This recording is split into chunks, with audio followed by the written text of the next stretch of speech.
Today we are talking about intro to EEPROM with the AutoProPAD. So go ahead and go to the next slide. So our first question is, what is EEPROM? Go ahead and hit enter. Some vehicles can be programmed via OBD2, or most vehicles can be programmed via OBD2. Others, there are some that you're not able to read the immobilizer data through the OBD port. So in order to do that, you actually have to remove components from the vehicle and take them via EEPROM. Go ahead and hit enter. EEPROM stands for electrically erasable programmable read-only memory. I don't expect any of you to remember that. I had to Google it because I did not know that offhand. Go ahead and enter. Basically meaning that anything that can be written and read by pulsed voltage. The chip, but not the chip. Let's move on.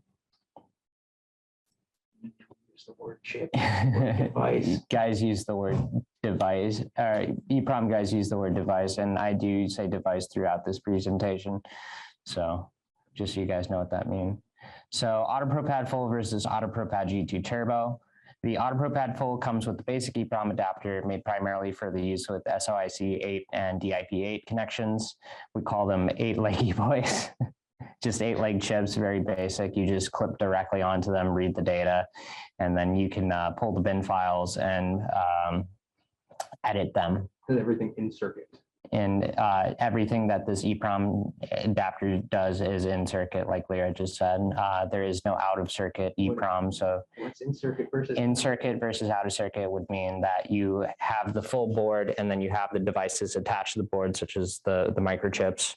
In circuit is when you clip directly onto the chip while it's still attached to the board. Out of circuit would be removing the chip from the board before reading the data. There are certain computers where if you read in circuit, there's a possibility of corrupting the data on the board, but everything that we do with this EEPROM adapter is going to be able to do in circuit and not cause issues. So moving on. The AutoProPAD full versus the AutoProPAD G2 Turbo. The G2 Turbo comes with the new KC501 device, allowing you to do the same functions as the basic adapter while allowing for more advanced operations. And that's where we're going to be able to do outer circuit. We're going to be able to do soldering to the boards, and it's going to allow us to do more advanced vehicles such as Europeans, like CAS modules, EWS modules, ones that we weren't able to do previously with the standard EEPROM adapter. It also adds a couple of functions that the original AutoProPAD didn't cover, such as Mercedes infrared detection and key or chip reading, and hopefully cloning down the line, but right now no cloning. And then it does also frequency detection. And next slide.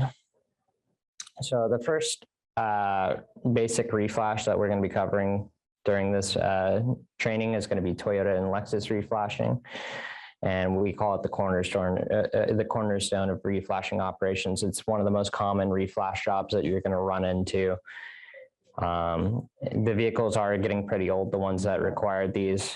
They ran between around 98 to 2007, so they are getting older, and you're seeing less and less of them, but they're still a fairly common job that you'll run into.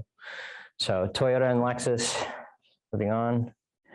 Most common reflashing scenario that you have as an automotive locksmith, again, next slide, can usually be done safely in circuit, meaning without the removal of the chip from the board. Again, we covered that. And requires the removal of the vehicle ECU or immobilizer. So again, you're not able to, in an all keys lost situations on these vehicles, you're not able to get the immobilizer data that you need through OBD. So in order to get that, we have to actually remove the ECU and clip onto one of the devices, the immobilizer chip on the ECU to get the information that we need to program a key. So next. And this is EEPROM in general can be intimidating to people that haven't done it before, but this job is one of the easiest EEPROM operations that you'll ever have to perform. It's very simple.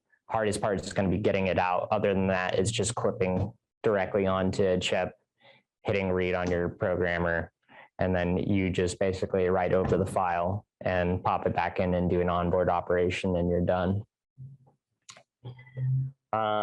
ECU Style Reflash. So for Toyota and Lexus, the ECU Style, there's two different types of reflash. There's ECU Style, and then there's an Immobilizer Style, where they have the ECU Style is where the immobilizer is built into the ECU directly, and then a few select models had the immobilizer built separately from the ECU, and we'll cover that later. But first, we're going to talk about the ECU Style reflashes.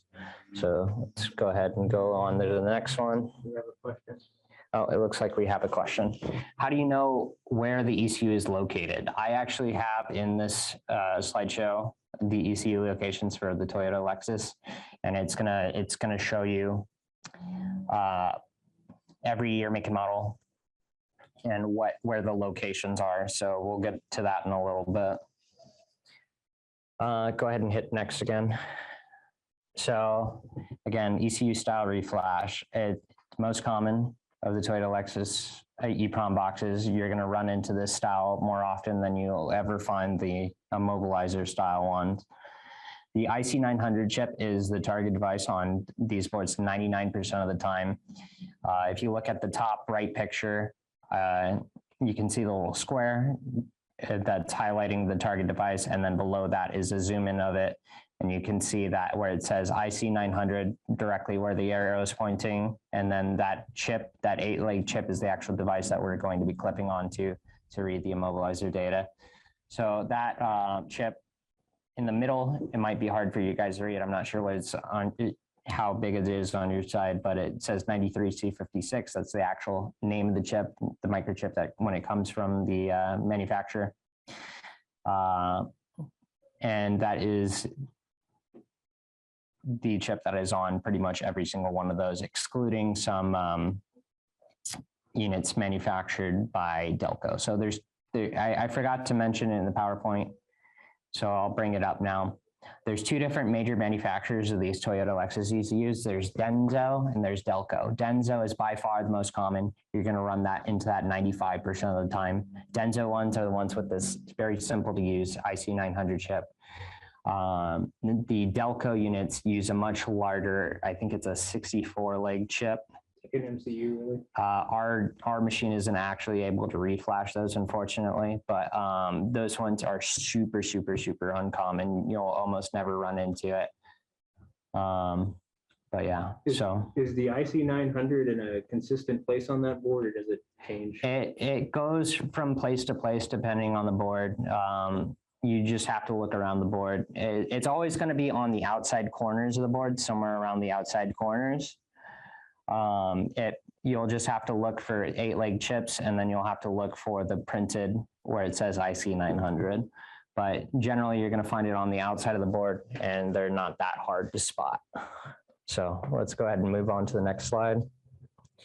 And for you guys, this is those ECU locations. So you have all the common reflash models for Toyota and for Toyota. The next page is going to be Lexus. So if you want to drop your email later, I can email this PowerPoint to you, and so that way you can keep it on hand. You can have the locations. It's also going to have the post reflash instructions on how to program a key after you've reflashed an ECU. So if you drop your email for us later, I will go ahead and get that email to you so you have this information available. So let's go ahead and move on. These are all of the components that are required for you to use or to do a reflash on this ECU style reflash. You need the EEPROM adapter. There's a rainbow cable, a blue clip. The power adapter, I didn't have a picture of it to post on the PowerPoint, but it's just the charging cable that you use for your AutoProPAD or AutoProPAD G2.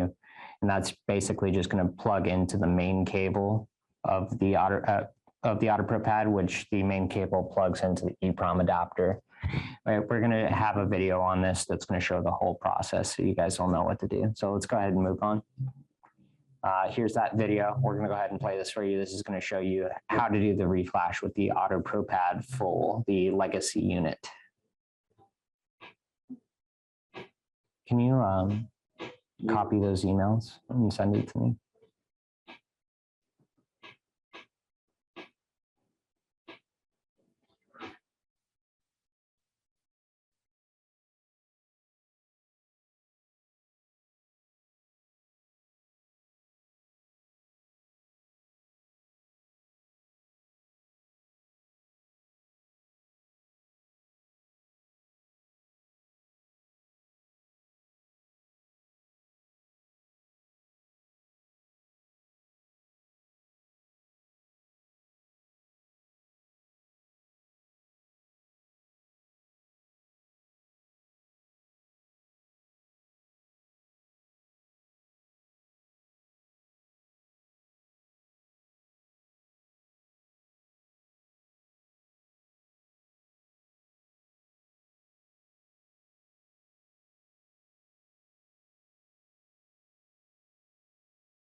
It's just music playing in the background. We'll try to get it figured out for another video. But there is one video where we'll need audio. We'll try to get it figured out for you by then. Is that one? Go ahead and mute.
So again, someone else said no audio. Fortunately, again, there was no audio. It was just music playing through it.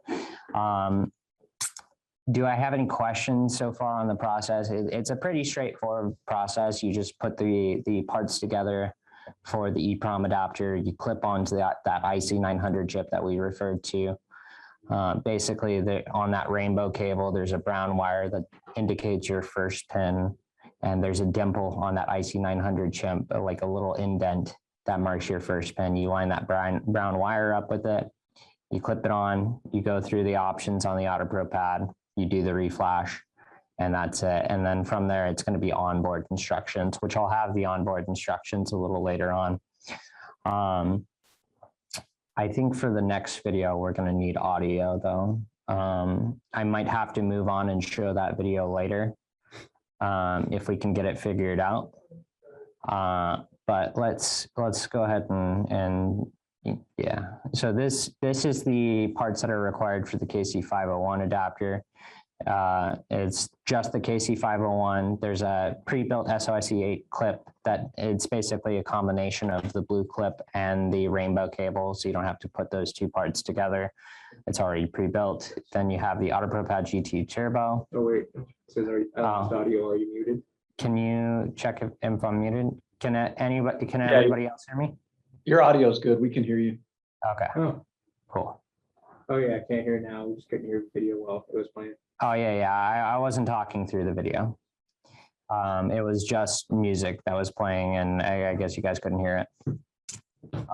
Anyway, so for the parts required for reflash on the KC501 is the KC501, that SOIC8 cable, which is again combination of the rainbow cable and the blue clip. The AutoProPAD G2 Turbo itself, the main tablet.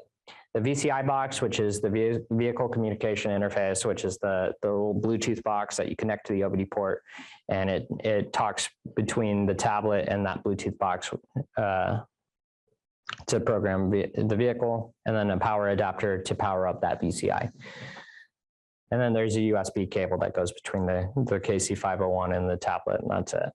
So this next video, I probably am gonna have to skip for now, because this one is one that we talked through. And my tech guy's gonna see if he can figure it out right now.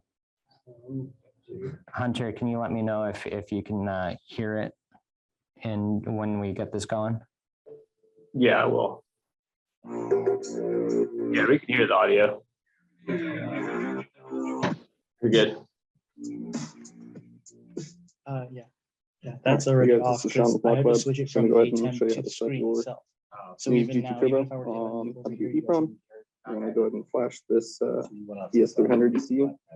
Yeah, I switched from the Blackmagic to the same system. First things first, we have to power up our VCI box. Otherwise, it's just For safety, I also needed to reheat failed. Okay, gonna go ahead and plug in our USB here. Yep, Go and plug it being called an into inbred right now. our top of our G2 here.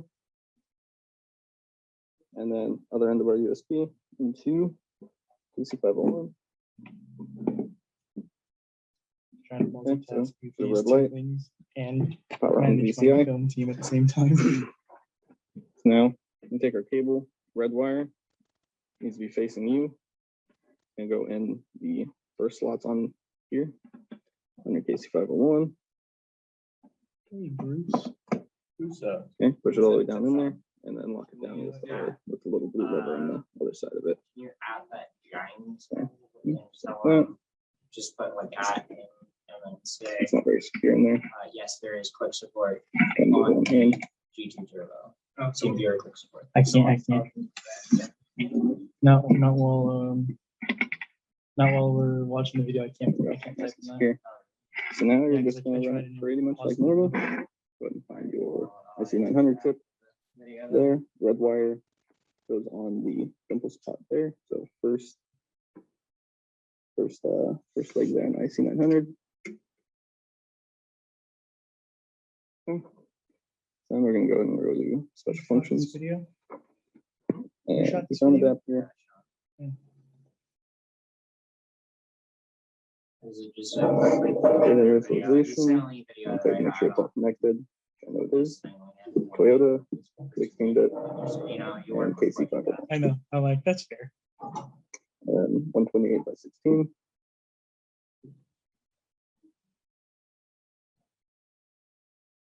Okay, so now you're just going to save your file. I'm just going to call it test.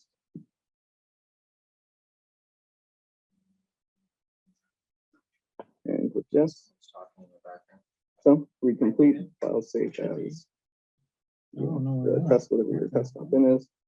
It's going to ask if you want to edit. Most of the time, you're just going to say no. And then file saved, continue, yes. And there you go. All right. So that is all done. Now you're ready to go ahead and throw it back in the car. All right.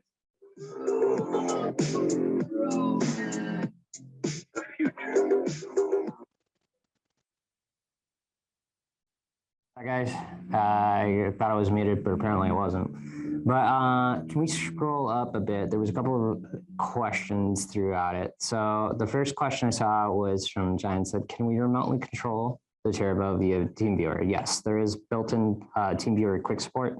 So you can open up the application for that to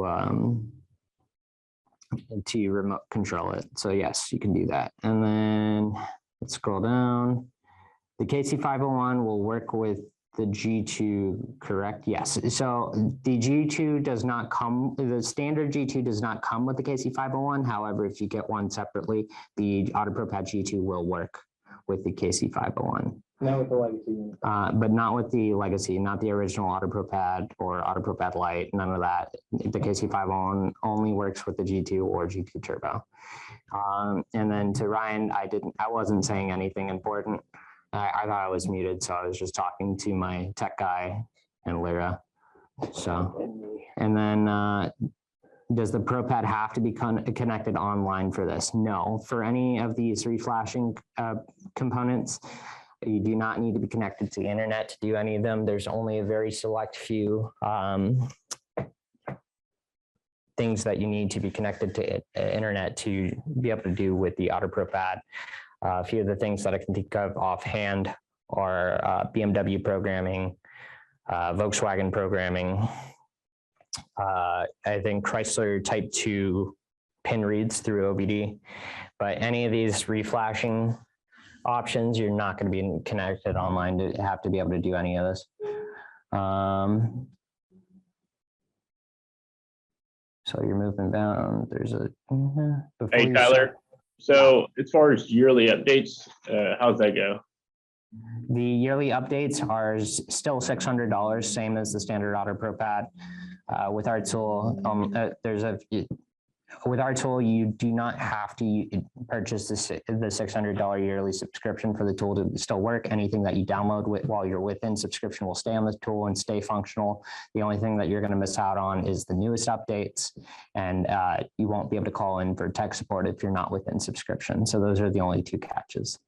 Okay, yeah, I mean, that's a very good deal as far as comparable to the other programmers. I know that's way cheaper. And for the support, these guys, if you actually call these guys, they're going to answer the phone and help you out. So there's a lot of value in that. Okay. All right, let's go ahead and move on to the next slide. Can we go over 2020 Honda Civic? Oh, can we go over 2020 Honda Civic? I don't think anything's doing it.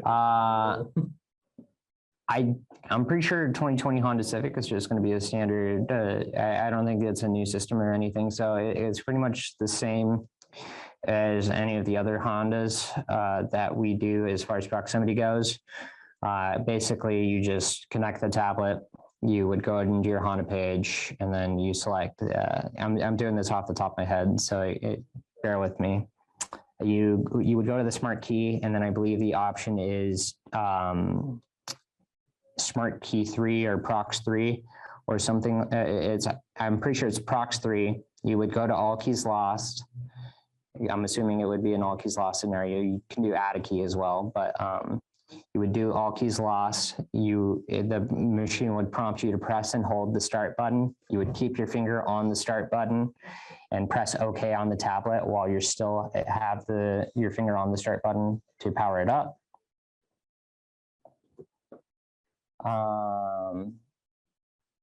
And it would force the ignition on, and then basically you enter in the number of keys you want to program, and you have one key in the car at the time, and it would have you switch the ignition on and off a couple times, and that's it. That should be the process on that. Can I go out of subscription and go back at a later date? So Ryan said, can I go out of subscription, put it back at a later date? The answer is yes, you can do that. You will get charged a $150 late fee if you wait more than 30 days after your subscription has ended to re-up on your subscription. However, that fee does not add. So whether you wait 2 years, 3 years, 4 years, the price only goes from that original $600 to $750. So that, again, fee does not stack. your guys actually answer the phone or support via some messaging app. So we do have a new app called the T3 Pro app. It's not a messaging app. It's basically what the app does is it's a app that allows us to connect with actual locksmiths on the field and set them up to do support for other locksmiths. So instead of just having our small team of tech support guys answering the phone, you now have an arsenal of locksmiths that are able to sign up for this app and call you directly for guys that are working on these cars every day and can walk you through and help you out. So there is a new app, but it's not just a messaging app. You're having actual locksmiths call you or our guys if we're available. But we're a small team of tech support guys. So we made this app to make it to where we could cover everyone. Everybody, the UTI, the PCI separate. Wait, what? Can we buy a Bluetooth OBD2 adapter for the regular G2? No, the G2 is main cable only. You will not have a VCI separately. If you want the VCI, you'll have to get the G2 Turbo. Go up one. What is the name of the new app? It is the T3, so Tango 3 Pro app. And you should be able to find that on the iOS or Google Play Store. Except for the six-digit pin required by the dealer. I think they might be talking about the 2021 Civic system, which is brand new as far as I know. Yeah, They're mixing things up in Honda world right now. There's a new keyway as well. I'm not sure how well you guys can hear Lyra because I have the mic, he doesn't, but Ralph said except for the six-digit pin systems on Honda, I think 2020 specifically is not on that new system, but 2021 might be. I'm not aware of anyone doing it right now, and ours probably does not, but 2020 we should be fine on. How do we know when our date is due and who do we contact? If you have a legacy unit, the original AutoProPAD, you would call our tech support and we are happy to let you know exactly how much time that you have. On the new G2 and G2 Turbo, there is actually a subscription timer in the top left of the tool that will tell you exactly how much time you have on your subscription. So that's a new feature that we added. Let's see. Are you seeing my messages? Or I'm seeing all the messages. I'm just going through them one at a time. There's a lot of questions in the chat, so bear with me. What is and do? It has a counter on the home screen. How do you get the app? So again, the app is available on the iOS and Google Play Store. So if you look up T3 Pro app, you should be able to find it on either the iOS or Google Play Store. Oh, he was talking about the six-digit pin with Toyota. Yeah, good luck. Are you seeing my messages? What about the six-pin Toyota's 2019 Toyota and newer? Yeah, nothing's doing bypass on those yet.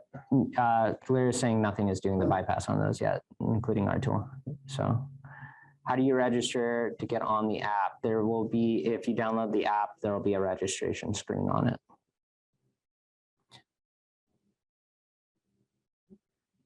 All right, so we just watched this video. You can go ahead and move on to the next slide. So you probably click off and then hit enter. There you go. All right, so those are basically how to reflash these Toyota Lexus ECUs. This screen right here has the post-reflash programming instructions. On the left side is right after you do a virginized reflash. That's what you do to program keys. So it says security light should be blinking, indicating that the ECU is in registration mode. After you've put it back in the vehicle, you're sitting in the car, the security light should be blinking as soon as you sit in the car with no key in the ignition. So the first thing you do is you insert a new key into the ignition, and then it should turn to solid, indicating the key has been registered. Wait for 15 seconds, remove the key from the ignition.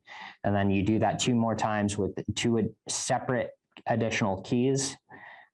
These are 3 key systems. They usually are required to take 3 keys. There's kind of a trick to get around that. It doesn't always work. Sometimes you have to do all 3 keys. But if you have all 3 keys, you would just put in 3 different keys. You don't have, if it's a standard Toyota ECU where it's the regular TR47 blade, you don't even have to cut it. You can just pop it in. It's not going to lock the chip or anything. That key will be completely reusable. So you can just cut your customer one if you want to. Once all three keys have been introduced, you would remove the keys and then pump the brake 5 times to exit registration mode. And then the first 2 keys you introduce would be master keys, and the last key would become a valet. Looks like there's a couple more questions in the chat. Is there gonna be upgrade program? Will there ever be a turn-in upgrade program? Not to my knowledge. We haven't done anything yet, and I have no knowledge of us doing a program like that, so I wouldn't expect it. Can you show us how to do the newer model VAG systems with VW? Newer model meaning MQB? The answer is we can't. We can't do those. I don't think anyone, as far as all keys lost is going, is doing the MQB except for what is it? Abritus. Yeah. So anything like, if that's what you're referring to as far as newer systems go. Can you read current key or right key directly on Toyota Lexus? Can you read current key or right key directly? Our tool is not able to do that, unfortunately. Not by itself. You can read the existing bin file, and then if you know what locations in the bin file, you can pull the data off that and then use a separate cloner to write it. But our tool doesn't do a direct clone off of the existing bin file, unfortunately. We have 2 options though. We have the Virginized Reflash, which is starting from scratch, and then we have a ready to start Reflash, which is basically rewriting an already pre-programmed bin file. And then all of our distributors carry the ready to start keys. You just order these specific keys and you do that ready to start file. You cut the key, and once you put the ECU back in, that key's already programmed. You don't have to do anything extra.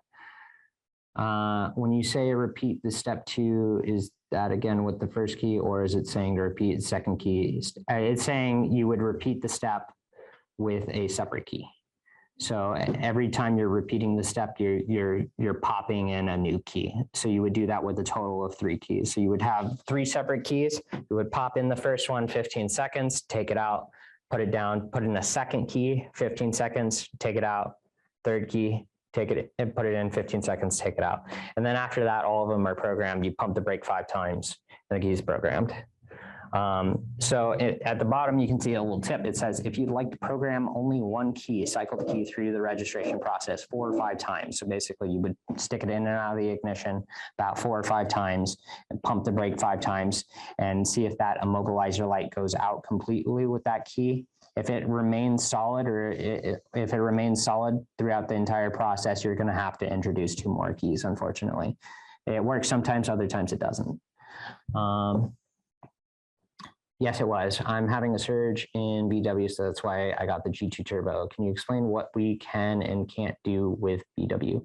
As far as VW goes, pretty much up from 98 to about 2017, you should be fine with add a key. All keys lost, you can technically do 2. You would need to remove the cluster, and there is a process on forcing for about 2009 and up, they started doing the 4th immobilizer system, and that is where they added an extra security filter where you have to put the car into service mode. Yeah, that's it. You have to put the cluster into service mode, and essentially what that means is unless the cluster is put into this quote unquote service mode, you can't read any of the data from the cluster. The only way to put the car into service mode is to either have an existing working key in the ignition, already pre-programmed key. To force it into service mode, then you could read the immobilizer data and everything. Or you have to remove the cluster, and there's several methods of forcing it into registration mode. Some other tools use a grounding method where you ground a particular pin on the cluster and it will force and then force the power on the cluster, and it will force it into service mode. Our tool uses a method where you're actually clipping onto one of the 8-leg chips with that blue clip, just kind of like what you did with the Toyota, except a little bit more complicated. And you're going to read the existing data. It's going to generate a new file that it's going to write onto the cluster. And then you're going to put the cluster back in. It's going to be in service mode. You're going to read the data, and then it's going to write the original file back through OBD with your tool. It's a little complicated, but our tool can do up to 2017 on those. What I'm saying is it will usually work on up to 2017 all keys lost, but it's going to require removal of the cluster. Unfortunately, I don't have a video on that, but Ralph, can you drop your email one more time, and I'll see if I can get some videos together for you on that. Always had a problem programming a Dodge Caravan around 2006 on our AutoProPAD website. It requires EEPROM adapter. What process is getting programmed for this vehicle? So there's, as far as programming goes, you're not going to have any issues programming with the AutoProPAD for the 2006 Dodge Caravan. However, that vehicle is on something called the Pacifica system, which I am going to be going over later, but basically you can't read the pin on Pacifica system cars through OBD. No tool on the market can do it. It can't happen. We can program the key, no problem. Can't read through the pin through OBD. We can, however, do it via EEPROM. And again, I'm going to be going over that a little later. Can you copy Ralph's email and send it to me? And then just put Ralph next to it so I know that one's special. And Volkswagen too. Can I get a video on clusters? Yeah, drop your email to David. Can you use the Virginized NEC cluster cable with this? No, if the Abradis is one of the, which it probably is one of the tools that uses that grounding pin method, for whatever reason, it doesn't work with our tool. The only method that works with our tool is reading the data off of the existing immobilizer data off the chip, and then generating a new file, writing it back to the cluster, and then it's a whole process, but I do have a video on the process.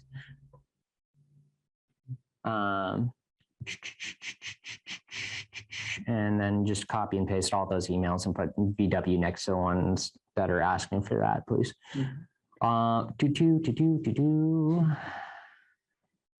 Great.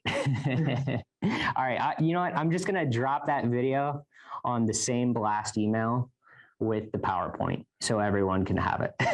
So yeah, if you want to send me the video, Tyler, we have all the emails, so we can send it very easily to everybody. Sure. We kind of try to limit it-ish, but that's just. Or if you, I don't know if you want to send it to Travis, or if you don't want to send it over, I can understand that. Yeah, I'll send it to you, Hunter, and I'll send it to Travis too. I'll just put a blast email with all the emails that I got in the chat so far, and then I'll also tag you in it. So if you got any guys saying I had never got it, you can send it to them too. So all right, back onto the PowerPoint.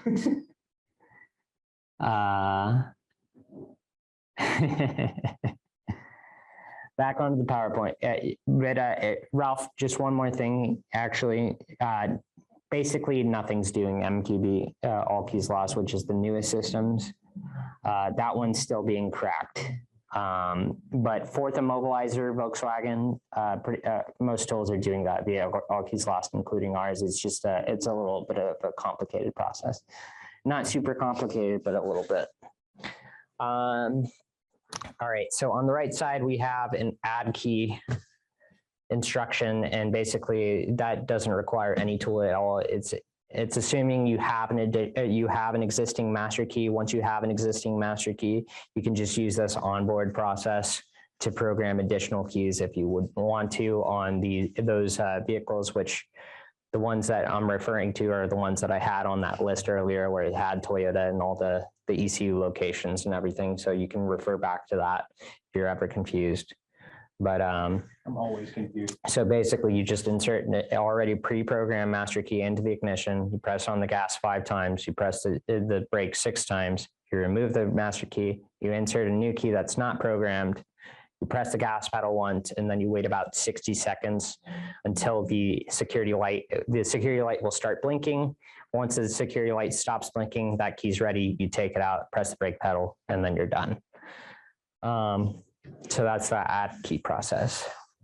The legacy do 17, up to 17, or just the turbo?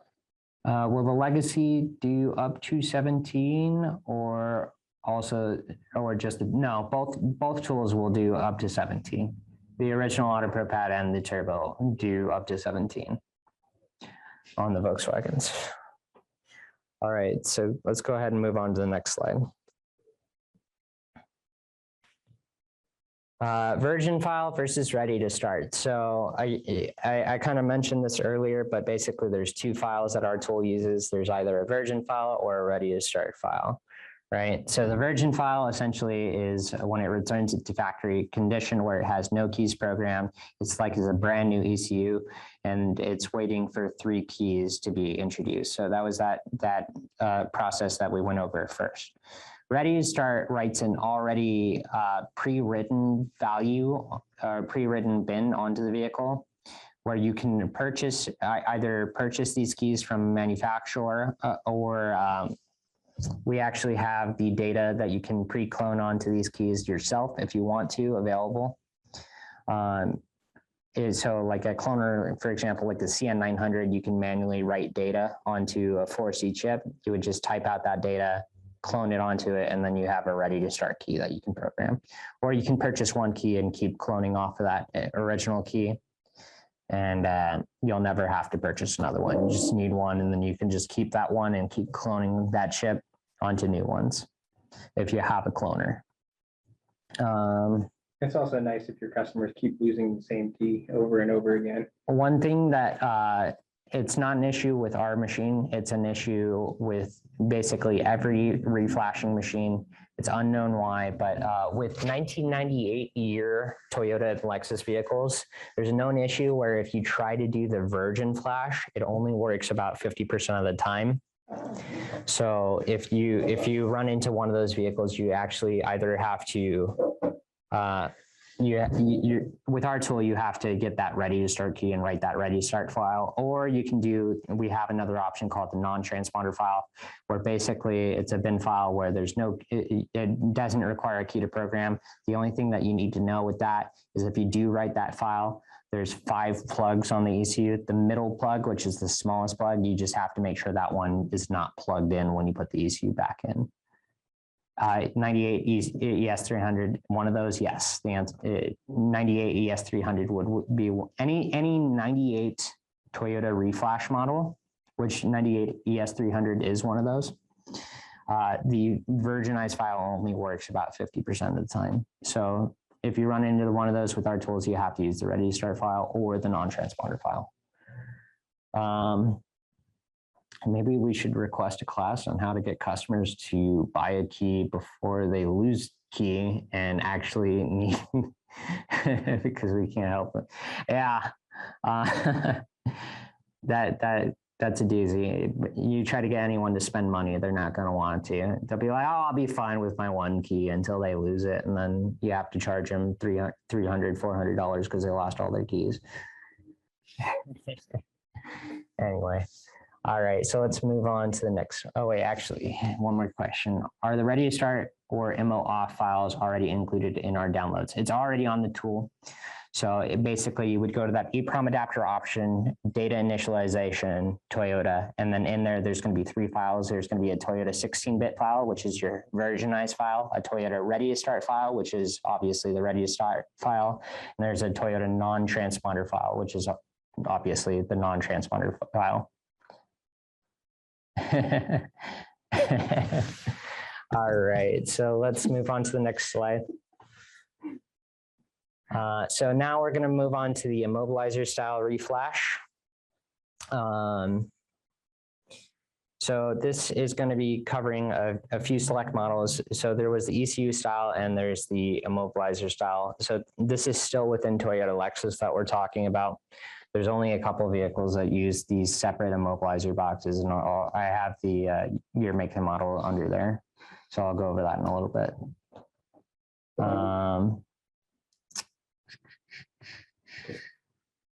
Yeah.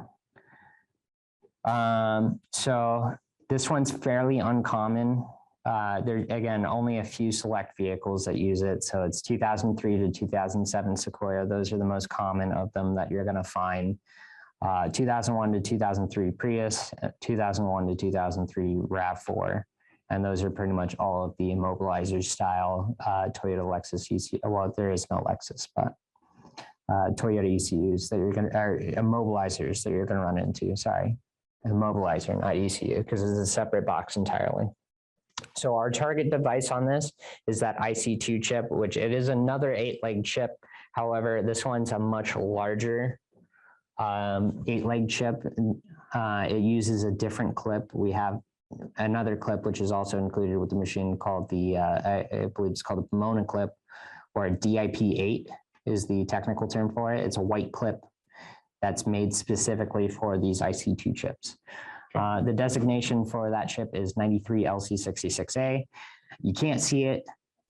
It would be printed on the chip, but unfortunately, even with the close-up of it, I couldn't get that text to come through. Sometimes the text on these boards, they're really old computers, so the text is really faded. It would be on there.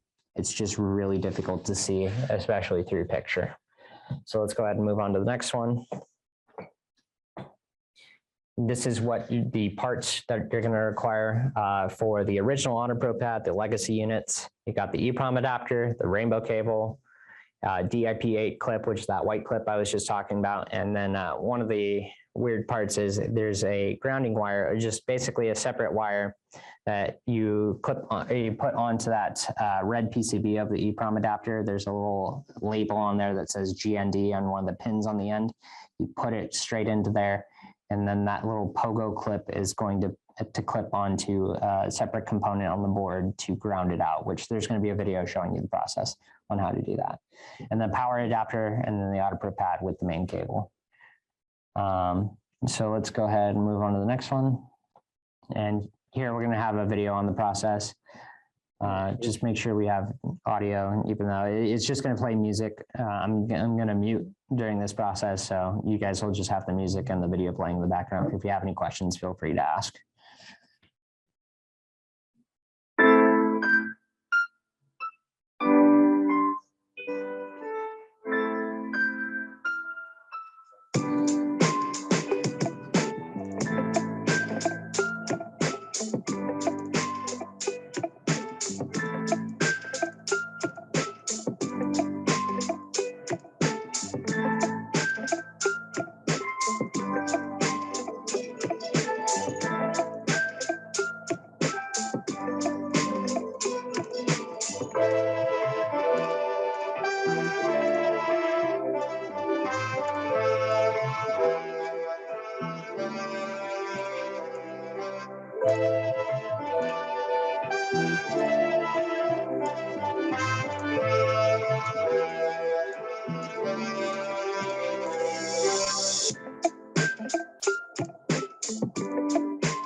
Did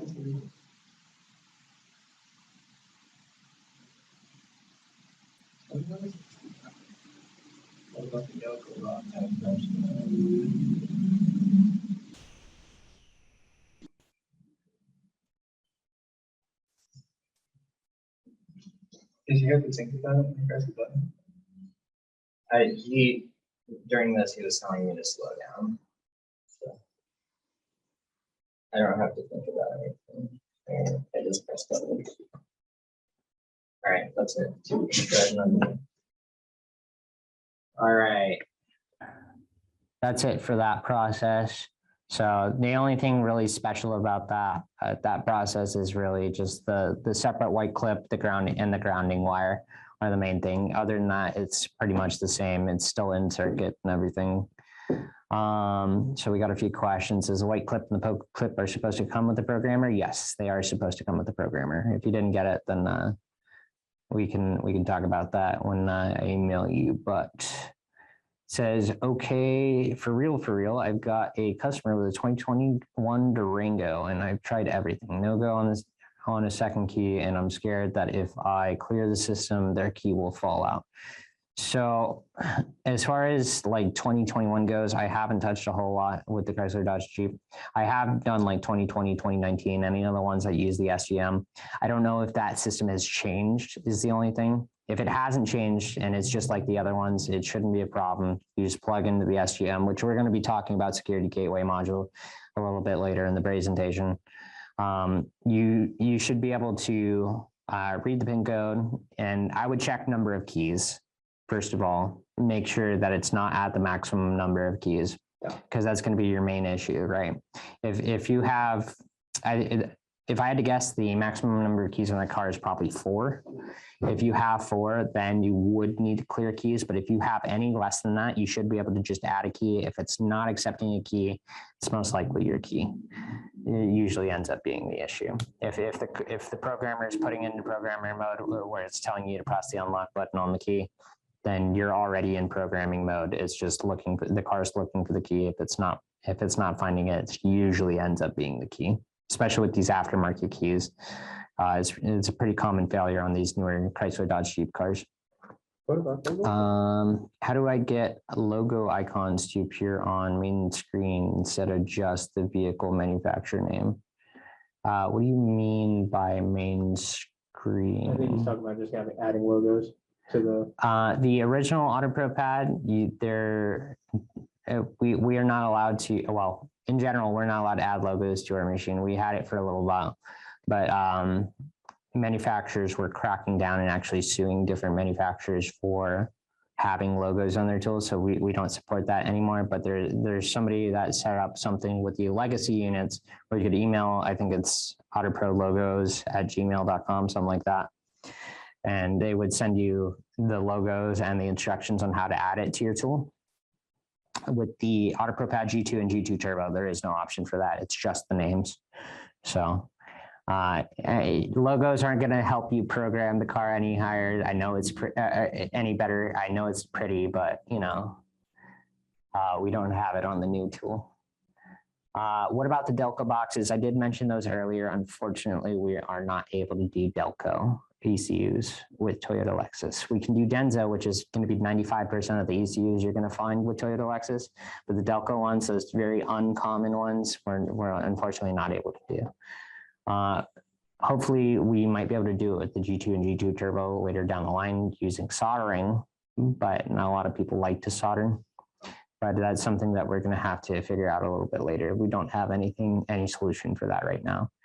Is this about EEPROM or jobs? We don't know how to do. Thank you. Sorry, I actually do kind of need the questions to fill in time. I was given very little notice on doing this class by my team. It was no fault of HL Flake, but by my team, they didn't give me very much notice. So this class isn't very long, so the questions have to extend it a little bit. But it says, nope, it says failed before I can get to that. I'm hooked up through the star plug and no communication. I mean, possibly they changed the system. It might be a new system. Again, with the 2021 stuff, I'm not sure what they've changed on the, as far as those cars go. So it could be a new system entirely. But let's see.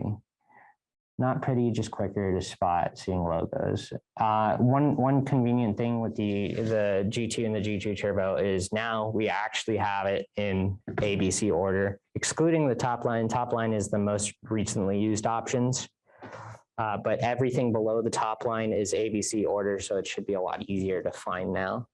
With the original AutoProPAD, it would just basically change the order every time you clicked a button. It was kind of annoying, but with the Turbo, it's actually an ABC order, so it should be easier to spot. All right, so let's move on. Okay. All right, so this is the post-programming instruction for these IMMO styles. There is kind of a catch to these that you have to do a little something extra. So I'll go ahead and read through the instructions and tell you what that is. So it says, ensure there's no key in the ignition while sitting on the driver's seat. Close all vehicle doors, but do not lock them. Insert first master key into the ignition switch. Well, by this, it would mean just a blank key because there is no master keys at that point. It says remove the key and insert a second master key into the ignition switch. So the second key, remove the key, insert. So I think what the get-go was on this was there was actually two different values for the dot chips where there's actually master values and valet values, but pretty much every key you're going to buy is going to be a master value, and a master can be programmed as a valet, so you don't have to worry about that. So just 3 separate keys in and out of the ignition, 5 seconds each. And then remove the keys. And then it says once auto alarm mode has been closed, meaning 3 keys have been introduced, the immobilizer must be resynchronized with the ECU before the car can start. Insert a master key into the ignition, so one of your first 2 keys that you introduce, and turn the ignition on. Do not crank. And then you have to either use a breakout box or just a wire and jump pins 4 and 13 in the OBD port. And you would have to leave it in there for 30 minutes. And a lot of people call this the Christmas lights because the cluster is actually going to start flashing all crazy and a whole bunch of lights are going to be lighting up during this 30-minute process. Once the 30 minutes are up, you take out that jumper tool out of the OBD port, you switch the ignition off, take the key out, and then that just basically resynchronizes the ECU. Also, don't freak out because it's going to light up all. Yeah. Like I said, they call it Christmas lights because the cluster is going to look like it's freaking out. That's normal. Don't worry about it. When reading a Chrysler pin code, how do you know where to find the chip and where to cut the case? Unfortunately, I don't have that information. There's a tool called the Skim Popper from AE Tools. I think there might be a manual somewhere on AE Tools website that tells you like the different, because there's different part numbers for the skim and screen modules, and the location of the chip varies from skim to skim. I don't have the exact locations on them, unfortunately, but you might be able to find a manual on AE Tools website. That's Alpha Echo Tools. Okay, so we are able to, sorry, my eyes are getting blurry. What does that say? Are we able to resync Honda ECU with antenna ring or anti-theft module with the G2 Turbo? Yes, antenna ring resync is a standard OBD function with both the AutoProPAD and the G2 Turbo. You would do that through OBD. Basically, you just plug it in, and then you go through the options on the tool when you're programming the key, and there's an option to resync the antenna ring for the ones that require it. Stacy Hetchler's book, Advanced Immobilizer Program, the info on chip locations. Yeah, so that's also an option, and one I would actually highly suggest, especially if you're new to EEPROM in general. Stacy's Hetchler's book is like, it has all the information that you need on EEPROM in general. Yeah, it's kind of out of print or something. Is it out of print? I think so. They're working on, I think, a new volume. I don't think they want to print out more of the old ones or something like that. Yeah, so unfortunately, they may not be available, but hopefully soon they'll have a new version available. But it is a great book to have. If you can find it used even, If you're new to EEPROM in general, I would suggest having it. I've never personally seen it, but I think you had a copy, right, Lyra? Yeah, thick volume. It's a good time. All right, so let's move on to the next page. All right, so now we're moving on to that Chrysler Dodge sheet pin reading that's been brought up a couple times. So for those pesky pins you can't read through OBD, it's a question that we get, frankly, too many times. Why can't my tool pull this pin? No tool on the market can pull some of these, on the planet even, can pull some of these pins through OBD. It's not a programmer problem, it's a car problem. So let's go ahead and move on. It says there's, again, select few on the market that you can't read through OBD and can only read via EEPROM. Next. Again, you have to do those via EEPROM. Next. On the skim or scream, which is basically the antenna ring box, the ignition ring that's right around the ignition. That's a combination of the immobilizer and the antenna ring. The vehicles that require this are Type 1 VPW and Pacifica Systems. I know you're going to ask me, what is Type 1 and VPW and Pacifica System vehicles? We have a list that we're going to show you in just a second here. Right. How about on the last page about programming less than 3? I don't think there is an option on the Sequoia to program less than 3, unfortunately. On those ones, I believe you do have to program 3 keys. We're going to show it to you now. But you can probably just use a metal blade, cut the metal blade, turn the ignition, and then just take a separate chip or a key and introduce it to the ignition. You don't have to cut you just have a separate metal key and you introduce the chip separately.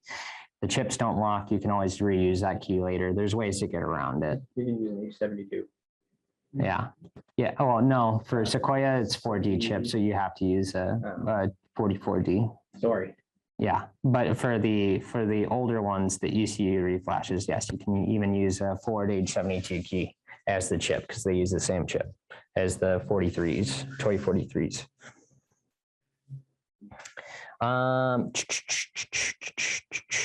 Where am I? Fairly simple EEPROM process with the exception of locating and identifying that target device, like we talked about earlier. I don't have that information, but Stacey Hetchler's book does, and maybe AE Tools website. I'm not 100% certain. I wasn't able to find it. So let's go ahead and move on. Yeah. All right, so this is the Type 1 VPW system vehicles. These are the older ones, usually pretty uncommon nowadays. These ones I think are mostly in junkyards, but 98 to 2001 Jeep Cherokee, 99 to 2000 Cirrus, 98 to 2000 Sebring, 99 to 2000 Stratus, and then 98 to 2000 Wrangler. Next page. Then we have Pacifica System vehicles. Now these ones are a lot more common, going up all the way up to 2008, but 04 to 07 Caravan, 05 to 07 Liberty, 04 to 08 Chrysler Pacifica, 04 to 07 Town and Country. All of those vehicles, the Type 1 and the Pacifica System vehicles that I just mentioned, no programmer anywhere ever, never, ever, ever will read the PIN code for those cars through OBD. It's not possible. If it was possible, it would have been correct by now. You have to, if you need the PIN, you either have to get it through the dealer, through NASDF, or via EEPROM with this process. So let's go ahead and move on. Forever, ever? Forever, ever. Forever, ever. So most common chip types or chip designations on these are 95040, 95080, 24C02, and 24C16. These designations are going to be printed directly on the chip. I know, unfortunately, you can't see it in the picture that I have. The text, again, super faded. Unfortunately, I can't take a picture close enough. As a dramatization, I put a little blue text that says 95040 on that chip because that's what it was. It was a 95040 chip. It's going to be printed on that chip somewhere. You have to find it. And on most of these skim and screen modules, you'll have to actually cut a hole into the case because it does open up on one side. and you can have access to one side. Unfortunately, usually the side that you can open up, the chip that you need to access isn't on that side. So you have to burn a hole or cut a hole on the other side to access that device. And again, I don't have the locations available, but it's in Stage 2 Hedgeler's book. A popular tool for making these holes is the skim popper. It's basically a big soldering iron where you burn a perfectly sized hole where you can access that device with like one of our blue, with our SOIC8, the little blue clip. It's perfectly sized and it doesn't take off too much material where the board is at risk of like rain damage or other types of damage where that skim may eventually go bad. We're trying to avoid that happening as much as we can for our customers. There is no dimple on this chip. So unlike the Toyota ECUs where there's a little dimple indicating where pin 1 is, this one does not have it. The way that we tell where pin 1 is I like to look at the text of it. You basically angle the board to where it's right side up, where the text, you're reading it like you would normally, like 95040 straight across, and the bottom left leg is always going to be your pin 1.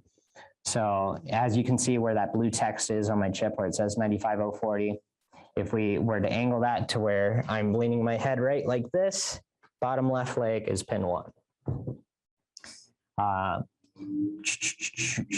right, so let's move on right now. So these are the parts that are going to be required, pretty much the same as ECU Reflash. Is the EEPROM adapter, rainbow cable, blue clip, power adapter, and AutoProPAD. And then we have a video on this process too. So we're going to go on to that. Okay, I remember this video. Yeah. Hey guys, Tyler here. So today we have a skim module from a Chrysler that we're going to use to pull the pin on, so I can show you. Tip number 1, don't cut the box open like this. I did this because this is a test module and I'm never going to be putting it back into the vehicle again. But you're going to want to look up diagrams and locate where the chip is that you're trying to access, which in this case is this 8-leg chip right there. So you just want to make a small incision just so you can get this clip inside to clip onto the chip and nothing more. To do, you risk cutting into the wiring and all that. So anyway, moving on. So we're going to go move to the required part. So you're going to need your EEPROM adapter, the red PCB that's attached to the EEPROM adapter, as well as the rainbow cable and the blue SOIC8 clip. You're also going to need the power adapter for your machine to plug into this little 12-volt connector that's coming off of the main cable. If you plug it directly into the tablet, it won't work. So make sure to plug into this little female port coming off the main cable. So our target device is going to be this one right here. I'm not going to be able to get it to zoom in on it. The text is very faded as well, but by eye, I can read it. The chip is a 95040 chip. So because I know this, I know I have to plug into this middle port right here, which is the 25/95XXX port. So plug the rainbow cable into that, plug the other side into the blue clip, make sure the little bumps on the clip are facing the outside on both sides. It doesn't matter which side you plug into as long as those bumps are facing the outside. Our brown wire is going to be our first pin. Again, text is very faded, so I can't really show you, but if I angle the text to be right side up, which would be this way, the first pin is going to be our bottom left leg. So I'm going to line the brown wire up with the bottom left leg here. So let's go ahead and do that.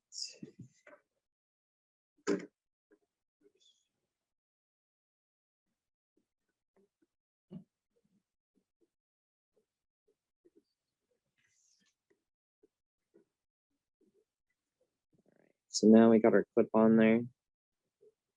And by the way, there will be a clear coat over the chip that you're going to have to clean off to make a good connection. So use like a key file or acetone and a toothbrush is good as well, just to get that make sure you got a solid metal to metal connection. So we're going to go to other service on the, and then EEPROM adapter. We're going to go to read pin code, Chrysler. And there's several different options here. What the actual vehicle you're working on isn't too important. What matters is the chip that you're connecting to, which is, in this case is 95040. So Caravan is 95040, Liberty is 95080. And then under other, we have 24C02 and 24C16. So in this case, I'm working on a 95040 chip. So I'm going to go under Caravan, select that, hit read from chip, hit OK. It says whether to save data, so I can back up the bin file that I'm reading just in case I ever plan on servicing this in the future. I don't, but I'll show you anyway. So you hit yes, you can name it whatever you want, your customer's name. I'm just going to put Scream, which you can also, or Skim, doesn't matter. Hit OK. It'll save it and then gives you the pin code right there. Right. So if I ever need to access this in the future, I would go back to this file. Instead of hitting read from chip, I'd hit read from file, hit yes, and then select whatever you named it as, hit OK, and then it'll pull the pin code back up for you. So that's all there is to it. Have a nice one, guys. Bye. Wow, that's at the old office even. Yeah, that was a very old video. So Mike, unmuted now. Yep, so that's that process on it. Don't ever cut it like that. That was just a test module I pulled from the junkyard. It was never going back in the car, and I couldn't be bothered to figure out where where to cut it. So I just cut the whole top off. Also, if you cut the whole top off, I think there's some wiring close to the top of it that you can risk cutting into. So you might not have a usable skim if you use that method to cut it off. Try to identify where it is and be as accurate as where you're cutting as possible. The prongs on my blue clip keep on pushing on up and blah, blah, blah. Yeah, I get the point. Do we sell replacements? Yes, we sell replacements. HL Flake should stock them. I don't know 100% if they do or not. I would check with them first, but if not, I'm sure there's another manufacturer that does, or another place that does. Yeah. Are we able to add key for 2018 GMC Yukon? Yes. Yeah, it shouldn't be a problem. Let's move on.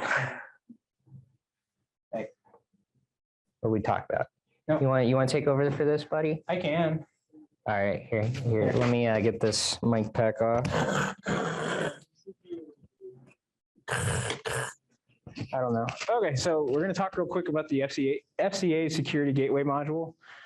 This is a thing that I had to pretty much tell everybody that called in on the tech line when I started back in 2018, 2019. I don't remember when the hell I started.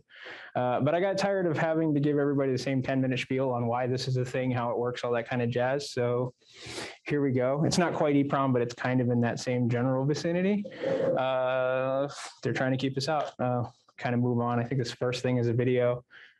And yep, okay, so we got a first thing we got is a video. It's going to kind of explain not why it's a thing or anything like that, anything super educational, but kind of gives you context for which FCA did this in, I guess. So here we go.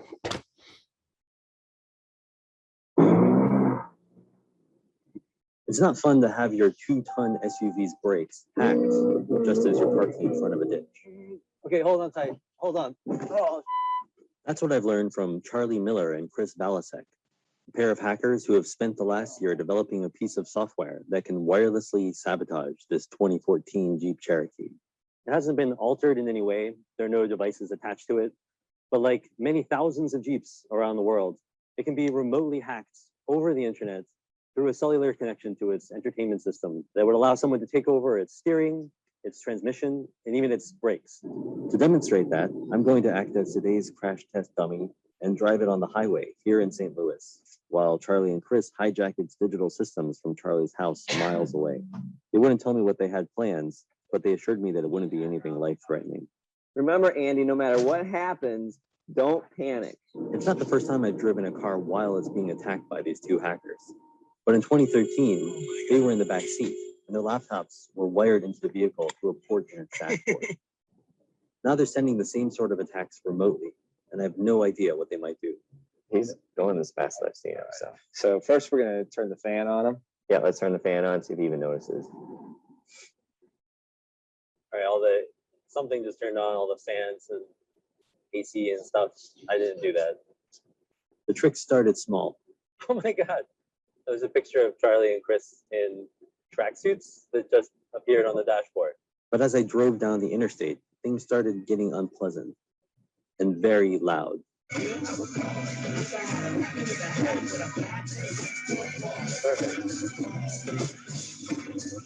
I can't turn it down. This is such a fun video. See, look, it Cool. goes. And now the air conditioning is blasting, the music is blasting, and I can't see anything because of the windshield wiper fluid. Okay, do it. Do it. Kill the engine. So we're killing the engine right now. It says park sense. Actually can't accelerate. I stomped on the gas, so the Jeep slowed to a crawl. It says 43 miles an hour, but I'm not going that fast. I turned on my hazard lights, but I was still stuck in the right lane with no shoulder to escape onto. Guys, I'm stuck on the highway. Oh, I think he's panicking. He's not gonna be able to hear us with that radio. It's so loud. Guys, I need the accelerator to work again. The accelerator will work. It won't work. You're doomed. Seriously, it's dangerous. I need to move. You gotta turn the car off. Okay. Now you should be good to go. Semi drove by. All right, I'm gonna pull over because I have PTSD. Charlie and Chris have only tested the full range of their attacks on a Jeep Cherokee, but they say that hundreds of thousands of late model Chrysler vehicles may be vulnerable through a feature called Uconnect, an internet-connected computer in the dashboard known as its head unit.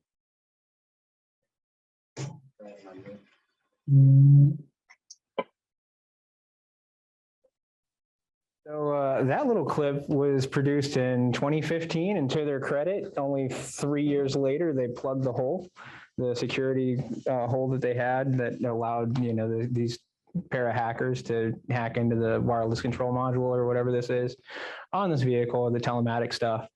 So now at this point, we have what is called the security gateway module. Give me the next one, Jay, please. I don't remember how I laid this out. Okay, so here's our security gateway module. Click. Severs the tie. Oh, go ahead. Sorry, real quick. There was a couple questions. I think above there was a question that said, resync WCMs on Chrysler Jeep. The answer is yes, we do. Some of them. Some of the WCM stuff we can do. I don't think we can do the hyper new stuff, but a lot of the older stuff we can. If it's a virgin WCM, not used, from what I understand. Yeah. Is there a recommended way to do the hole without the skin popper? Not really, no.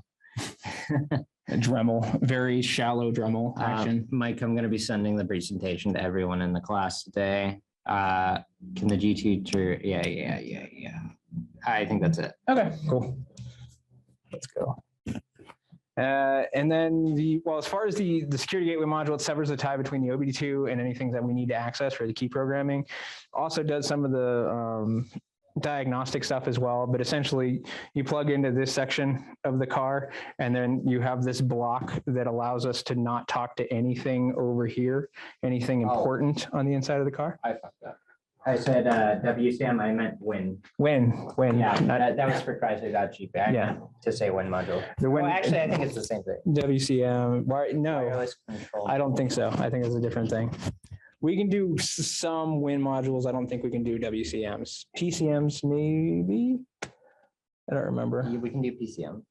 We can do PCM or you have to do both PCM and WIN modules together. On or till you have to sync the PCM first and the WIN module second. But so our machine does do it for those. But WCM, I'm trying to think. There's something that uses WCM. I can't remember what car it is. Okay. I feel like Bob Barker at this point with my little microphone. Let me close it. Okay. Anyway, it can be worked around by tying into the CAN network elsewhere or by bypassing entirely. So imagine we have a circuit out here, we have a circuit in here. So usually our way to talk to the internal circuit is to plug into the OBD2 module, but we have our WCM that prevents that, or security gateway module that prevents that. Sorry, I'm getting all mixed up with my abbreviations and stuff. So basically what we end up doing is instead of plugging into the OBD, we jack into the CAN network elsewhere, either through the star connector, which some of you guys may know about, or there may be a WCM module with some of the newer stuff, whatever the case is, but we'll kind of go on with our next slide. Jay. Okay. Methods of bypass. We have our 12+8 cable. Give me another one.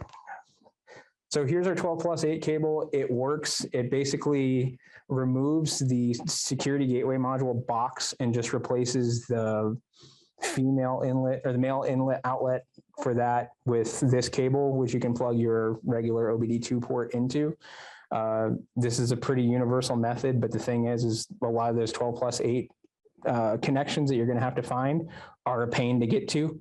This one specifically, I think, is probably a Cherokee, Grand Cherokee or something like that. Probably a Cherokee or a Renegade. Yeah, something like that. And as you can see, you've got to pull that whole damn dash out. I mean, radio, it's probably not that hard, but if you're in a customer's driveway and they see all this, they're going to have a freaking heart attack. So I tend to like to go for the more covert methods. They're a little easier to get to typically, which we'll go on to. They also have bypass boxes. Here's one I've seen out there. It plugs directly into the leads that would usually go into the SGM, and it just bypasses the SGM, so you can plug into the OBD2 port to program. Basically just gets rid of the box, acts as a pass-through, so you can just plug directly into the OBD2 and then program the car and go from there. So star connectors. Star connectors are the OEM connection that they use for a lot of things. So think of your CAN network as, the electrical in your house. And if you want to plug in a lamp, you just go and you go into a wall outlet, you plug in a lamp. You want to plug in your computer, you can plug in your computer. Basically, this is a series of outlets, and then every one of these individual pieces coming out could be a light switch, could be a turn signal switch, could be a computer, could be a whole bunch of things. Basically, all of the internal vehicle communication happens on this network, and that is the way that it plugs into the car. But this is the standard, usually going to be looking for the green style star connector. I think green, if I'm not mistaken, tends to mean in Chrysler speak or FCA speak or Stellantis now, that it's past the SGM. There are also white ones you'll see, just avoid the white ones, go for green. I'll go to the next one. Accessing the CAN 80s ADC 2011 cable. This is probably the most convenient, at least at the time of this writing. Can you say that 10 times fast? Accessing the CAN 80s ADC 2011. Shut up, Tyler. You suck. So I think there's a couple of other, I think the diagnostic box has another option that has this OEM end on it, but this is nice because you can just plug directly into that star module. You don't have to worry about back probing into anything, bumping into any wires or anything like that. It's just a very straightforward connection. You just plug it in like you were plugging in a light at home. In some cases, you may reach one of the star connectors that is fully populated. And in that case, it's usually okay to pull any one of them. You might have to experiment, don't pull anything crucial like the BCM or anything like that. But just pull something out, plug this in, program, and then plug, whatever you pulled that unplug back in to get it to program. I think there's another one on this. Okay. So here's our brute force cable. This is the one that we sell. This is kind of similar to that, but instead of having an OEM end on it, it has these two little probes. If you're trying to jack directly into the star module itself, that little green strip, you would just do that by back probing an existing plug that's already in there. This is a little bit more of a pain to use, but it's a little bit more of a universal process or a universal tool, because there are a couple different ways to get into this CAN network, and this gives you the most flexibility to work into it, although it can be a pain. I think the next slide. So here, this one, I don't remember what vehicle this was, maybe a Renegade or something like that. But in this case, this vehicle doesn't have a readily accessible star module. So in this case, we found out that you're able to access these CAN lines by finding whatever this is. Where I'm not sure. I think this is underneath the driver's side kick panel or something like that. But by back probing these two connections specifically, you can get into the CAN network of the car and program what you need to. It's really not that picky for the most part with the CAN line stuff. As long as you're getting in and you're getting in past the SGM, it doesn't matter. It's all the same. It's just kind of one big flow. I've had guys pull out, you know, turn signal switches or whatever the case is, or a headlight switch and just back probe into that, and it worked just fine. So just kind of showing off of this. And then I think there's another one here. Yeah, okay. So this is another not officially sanctioned, but recommended mod where we would have you bend them basically to a 90-degree angle, and then it allows you to put your thumb, get a lot more pressure to actually push it in to whatever you're trying to push it into. Kind of saves on the solder points and all that kind of stuff, and you know, hoping you don't break your tool. And we'll keep going. And then ADC's 2012 for these three vehicles specifically only. I didn't realize there was an IKS watermark on it when I put it in this thing, but that's fine. Nice job. Nice job. So these three vehicles, they don't have a readily available star connector. So usually what they would have you do is drop the headliner in the back just a little bit to be able to unplug the wireless control module. And then you would plug this in line basically between the WCM and whatever wiring it came in, and then you're able to program it like that. It's just the same thing you can do with the brute force cable as well elsewhere in the vehicle. It's just, I don't like this because there's so much of a big danger of creasing the headliner when you go to pull it down. But it's you know, if you're careful, it's not that big of a deal, but it's just a bunch of different ways to skin the same cat. Let's go, Jay. And then here's another back probe section. I think this is out of a Renegade specifically. I think this is in the kick panel, the passenger side kick panel. This is this red or this green and brown wire that we would be tapping into, but it essentially does the same thing as far as this ADC 2012. And we'll move on. And then if you're trying to identify the CAN high and the CAN low on the star connector itself, you can see that we have a little clip up at the top. What we'll designate as the top, and then CAN high goes directly below that in the middle, and then on the bottom is CAN low. I mean, in theory, if you cross them or if you hook them up directly, it shouldn't have, you know, any real repercussions. I just wouldn't let them touch if at all possible as far as that stuff's concerned. But either way, it's a pretty easy connection to make. And here's an awesome picture of Tyler in the trunk of, I think, a 300 or something like that, trying to access a WCM, no, a star connector in the back of this thing. Yeah. And yeah, that's pretty much where I got as far as this stuff is concerned. But let me double check to see if we have any other questions here. ADC. Yeah. So that's pretty much all we have as far as the PowerPoint goes. If there's any questions, we'll go ahead and answer them. But I don't think we have a whole lot else for the presentation, guys. Let's see, 2012 for Renegade. Yep, I love the headliner. We talked about that. A lot of great videos on YouTube by Smartbox. Yep, that's that. There's a lot of information out there. I've made an article, but it's on a competing distributor's website that I probably shouldn't mention right now. I think we're going to be putting it up on our website here pretty soon, actually. So it'll be on the AutoProPAD stuff as well. Lay the back seat down to access the one I was going for. You know, I was too lazy to do that, so I just jumped in there. It's so mainstream. It's okay. So mean. All the videos in the app, if you own them, just link it to YouTube. I have the AutoProPAD, but follow the instruction. It's worked every time. Cool. Glad that it's working for you. And that, you know, our materials are getting used and all that kind of stuff.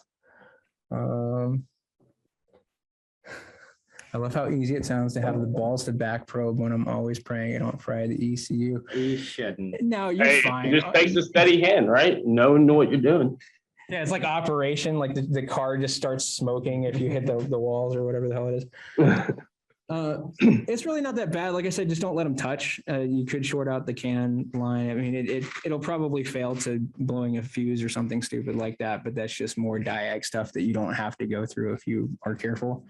I mean, if you're feeling really lazy, you can get the ADC cables and use them like that. But, you know, the brute force stuff is a little bit more.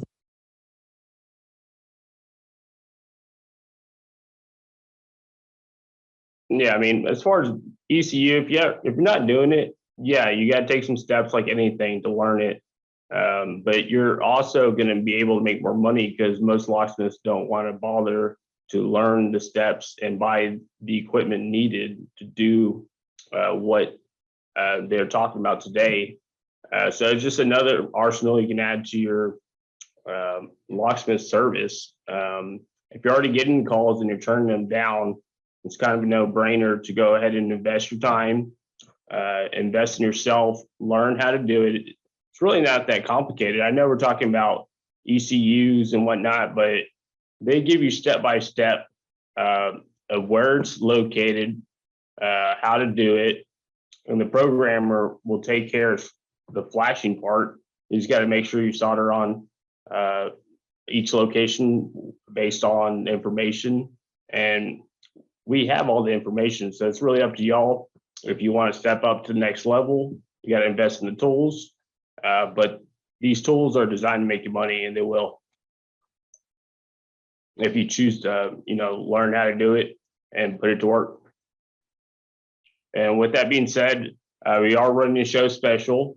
If you purchase by the end of the week, we are throwing another $200 off the bundle that we're doing right now.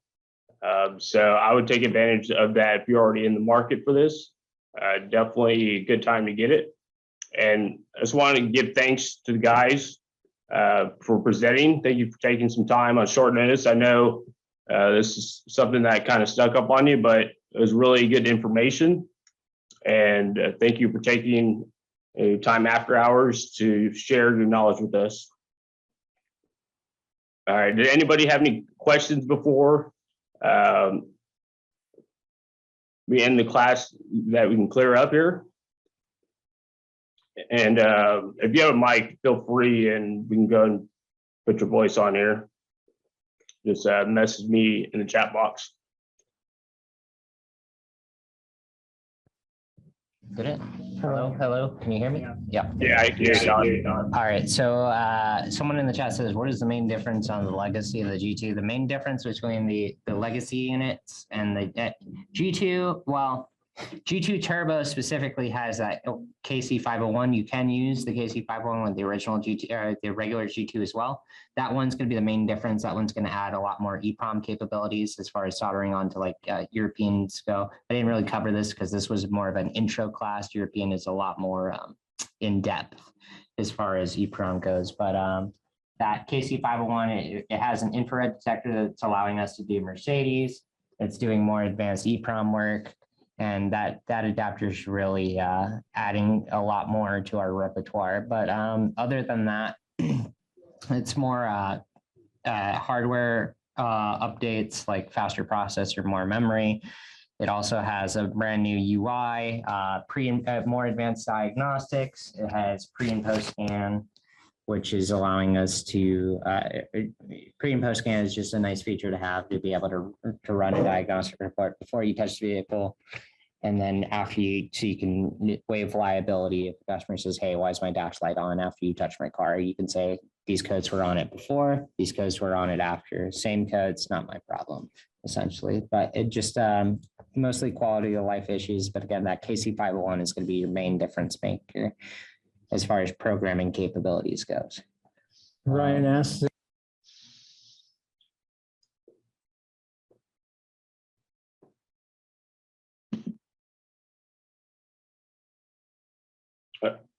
All right, hey, Tyler, you went mute on us.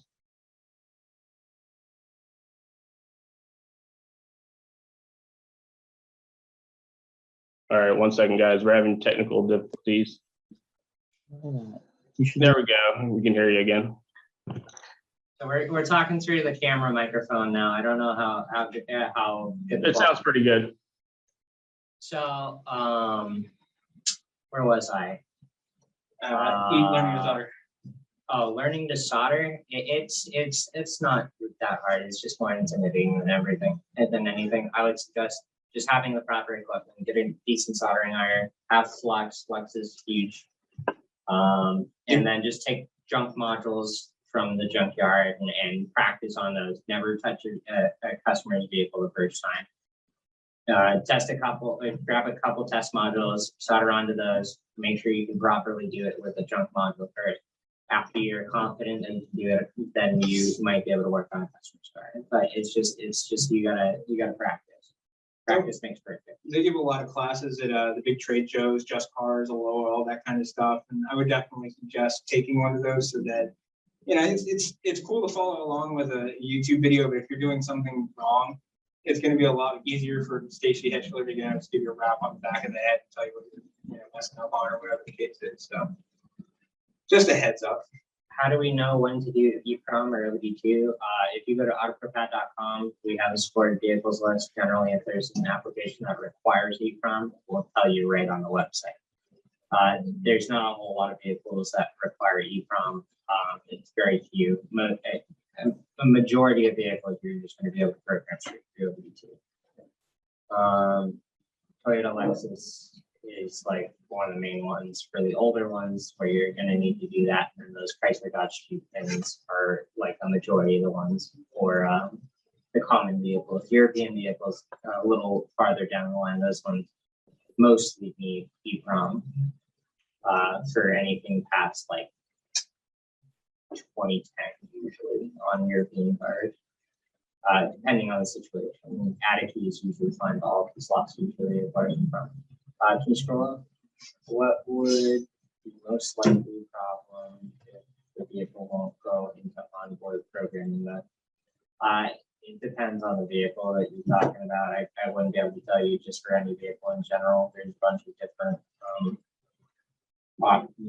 diagnosis things you can go through, but without a specific vehicle, I can't tell. Had 21 Lexus GS460 that I had to resync the smart system on. Will the AutoProPAD do that? It will. I don't think so. Resync? I don't think so. That's something that new. A majority. I don't know about the newer ones, but a majority of the Toyota Lexus ECU resynchronizations are an onboard process by jumping. Is it 4 and 13? Yeah, it would be 4 and 13 for 30 minutes on the OBD4. I don't know if the newer ones do that. And I don't know if I don't know if it's like an OBD2 function for newer ones. Unfortunately, offhand, I don't know. Anything else? Scroll down. Support people is what it's supposed to be. Mario, yes. The older CGA, 98 to 3 years, and the AutoProPAD retrieve to 10. We went over that, yes. For older cars, 98 to 03, those are type 1 systems. Usually we can do those EEPROM for pin codes. The G2 program proximity keys, like 2020 TNC. Yes, that's well. I think some of the new ones are on CAN FD stuff. If it's on the CAN FD system, we're not doing it currently, unfortunately. At least it hasn't been tested a whole lot. I think the majority of the 2020 models are still like a standard system, but 2021 and newer, they're moving over to CAN FD, which is a new type of CAN protocol that most tools aren't supporting yet, but we're working on it for those ones. But I think 2020 should be okay.